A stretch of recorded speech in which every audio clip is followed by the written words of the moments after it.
Всем привет! Вы снова на моем канале. Меня зовут Лара. Я рада приветствовать вас. И сегодня я хочу рассказать вам, как прошли теперь уже у моих подружек-москвичей выходные у нас в Санкт-Петербурге. Они приезжали ко мне в гости. Дальше я там немножко видео вам покажу, как мы хорошо прогулялись. Погода, как всегда, Санкт-Петербург, тут вопросов нет. Как маленький Лондон. Подкачала. Но ничего страшного. Мы были, собственно, в хорошем расположении духа, нам это нисколько не помешало, и мы здорово прогулялись. А еще на эти выходные как раз Масленица. Мы даже заглянули в Никольские ряды. У меня есть, кстати, видео с Никольских рядов. Там мы зимой ходили кататься на карусельке венецианской, также катались на горке, самая большая горка была в Никольских рядах. Очень даже хорошее такое креативное пространство. Плюс летом там очень красиво. Но я подозреваю, там всегда красиво. На проводы зимы там немного было уже по-другому, не так, как мы зимой катались, но все же нам понравилось. Была хорошая фотозона, где можно было красиво пофотографироваться, сделать отличные кадры. Аниматоры мне очень понравились. Блинчиков хотелось бы побольше, потому что всего 2 точки было, куда можно было за блинчиками сходить, и там безумные какие-то очереди, мы даже ждать их не стали, мы решили, что лучше зайти в какое-нибудь кафе и, собственно, там уже покушать этих самых блинчиков и проводить уже зиму. Все равно чувство, что пришла весна, оно уже присутствует. И уже очень-очень хочется солнечных лучей, и такое настроение уже предподнятое, когда хочется веселиться, немножко чаще быть на улице, прогуливаться. Мне кажется, это вот самый такой момент как раз характеризуется весной. И так вот весна, она как-то навевает на такие моменты, когда хочется вот взять под мышку книгу, термос и идти в какое-то красивое место, читать и как-то слушать пение птиц и, может быть, немножко мечтать, смотри, какая будет книга. В последнее время я тут читаю одну книгу Дэниел Карнеги. И чем мне интересно, здесь как 3 части в этой книге: как завоевать друзей и оказывать влияние на людей, как вырабатывать уверенность в себе и влияние на людей, выступая публично, и как перестать беспокоиться и начать жить.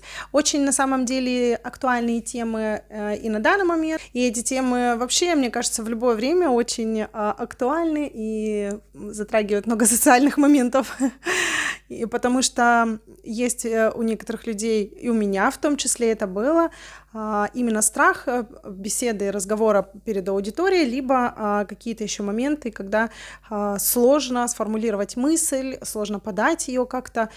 Безусловно, нужен хороший словарный запас, но и вот поэтому как бы читать уже стоит для чего-либо. Хоть что-то позитивное вы с этого все равно будете иметь.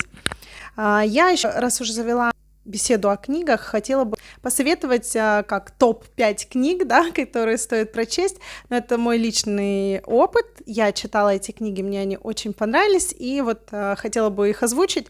Я подпишу их в описании, может быть, кого-то заинтересует, и вы сможете прочесть и, может быть, что-то интересное для себя почерпнуть из этих книг. Пусть эта книга будет первой.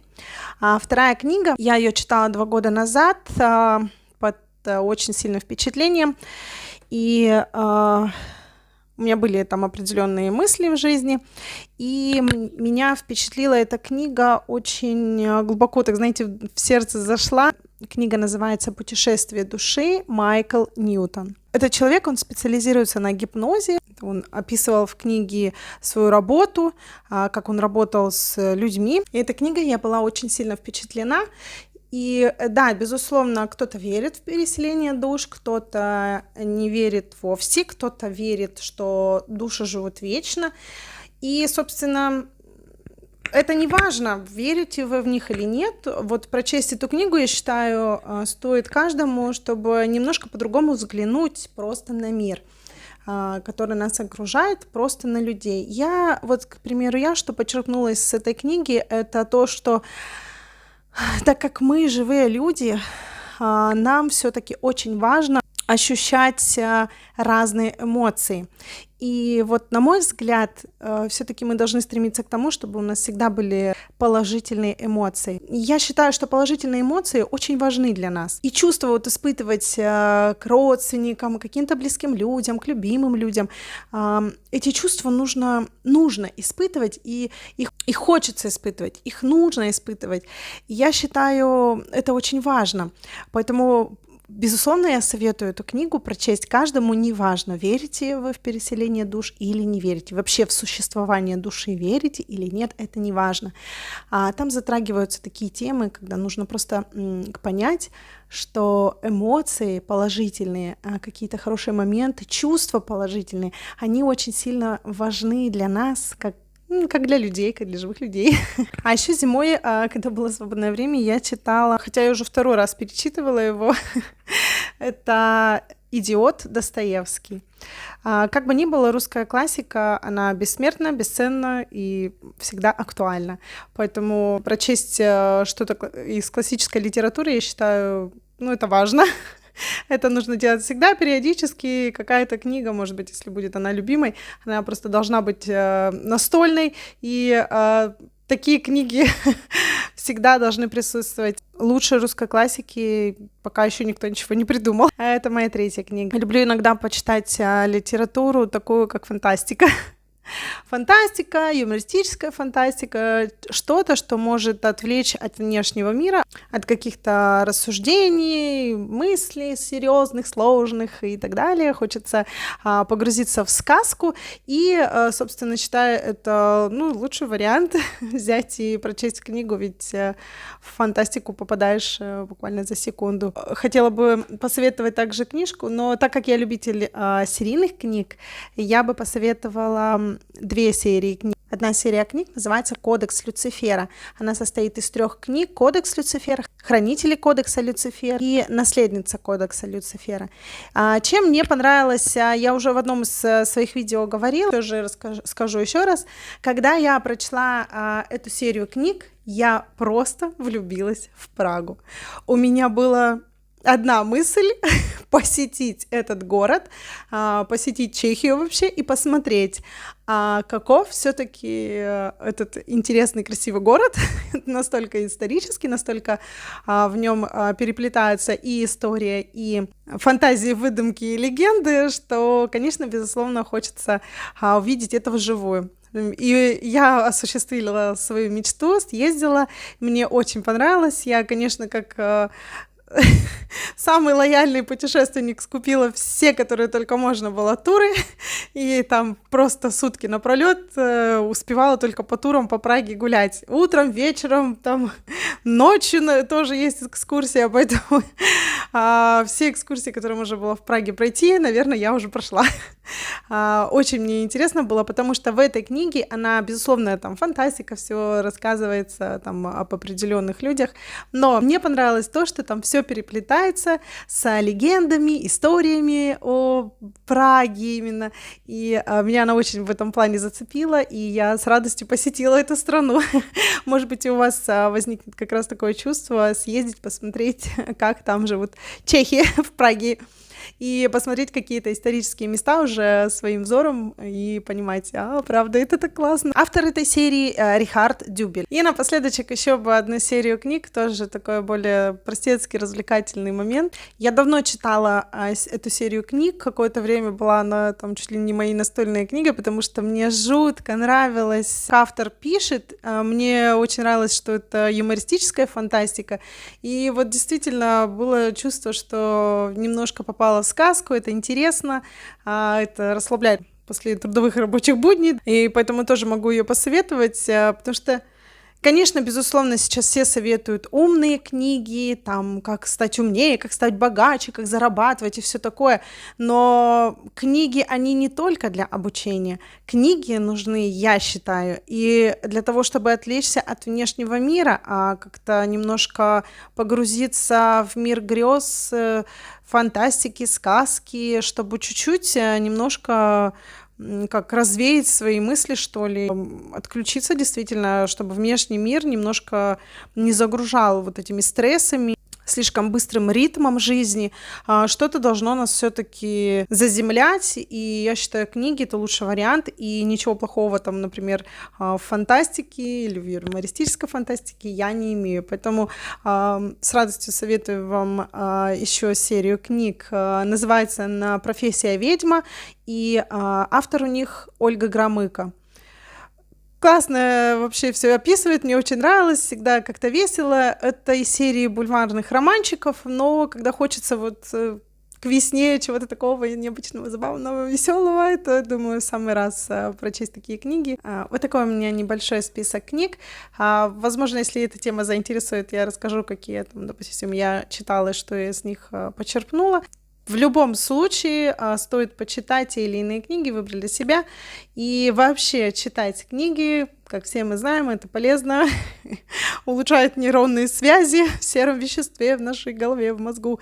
Поэтому для меня читать книги не только как просвещение, как что-то, изучение чего-то нового и далее, а для меня еще книги почитать это для развлечения, для отдыха и чтобы отключиться от внешнего мира, так скажем. Далее смотрите, как мы погуляли по городу с подружками.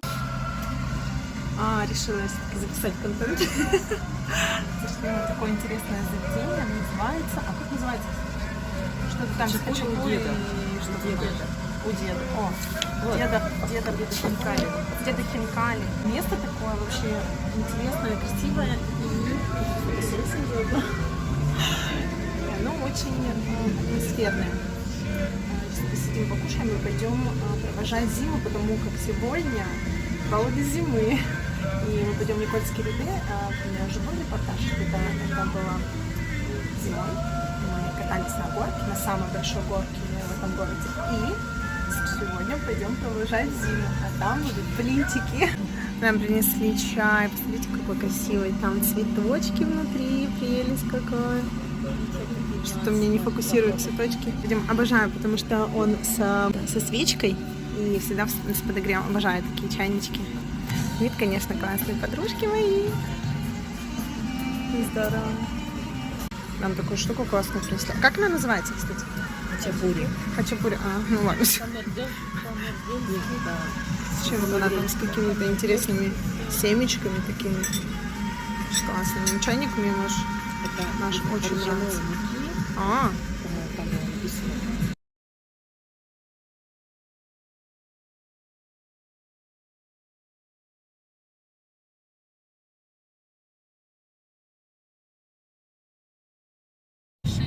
Случайно в Ведьминский магазин. Ведьминский магазин? Там вот типа деревья всякие. Да, мы как там пристали сразу. Потом что там еще как Таро, и они учат на Таро, по-моему, еще. Да, кстати, там типа семинаров. Поржали. Ой-ой-ой, холодно-то как, хотя, казалось бы, уже проводы зимы. Здесь так-то весело на самом деле. Чуть-чуть показать. Горку, наверное, вы уже помните, я вас показывала в другие. Здесь просто елочки остались. Хотела показать, здесь было пространство. Были столики, и можно было посидеть. Но сейчас смотрю, что этого нет. А вот ярмарка хороша. Сейчас немножко прогуляю по ярмарке. И, наверное, мы где-нибудь возьмем блинчики и что-нибудь горячего попить, чтобы можно было... О, тут очередь, да? За Глинтвейном, понятно. За горячими и горячительными напитками все-таки очередь. А вот там представление. Сейчас, в общем, нет. Будем смотреть, что тут есть интересного.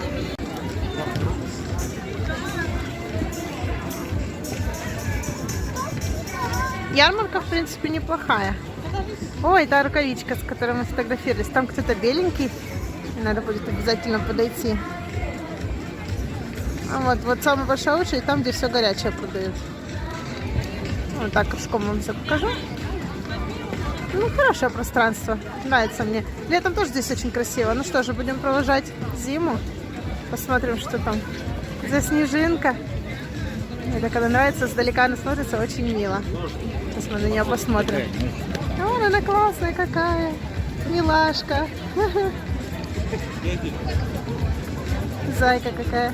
О, классно, тут клоуны. Они клевые, развлекают, здорово. Ой, красивые крылышки.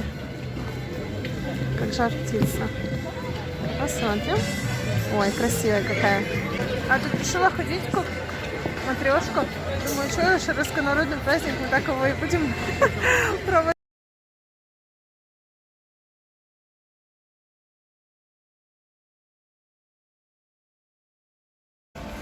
О, как все волшебно. Тут зеркало есть. О, можно повыпендриваться. Привет! А остальные? Опа! Ху-ху! Привет, привет!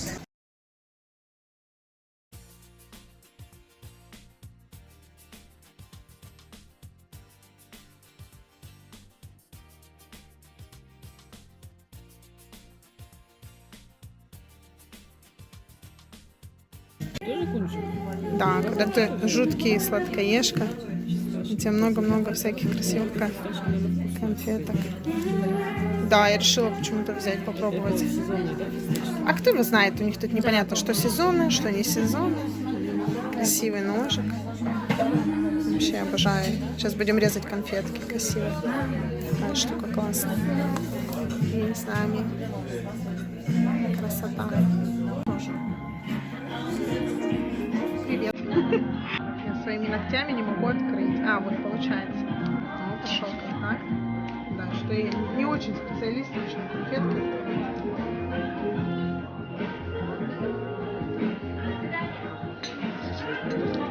О, пошел контакт. Все. Счастье распаковывается. Да. О, привет. Сейчас будем пробовать. Так.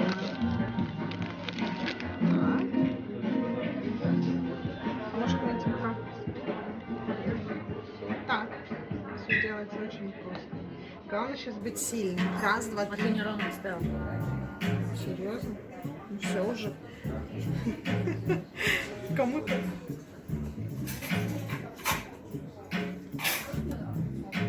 Да. И в кафе с названием «Счастье» можно быть только счастливым. Спасибо за просмотр.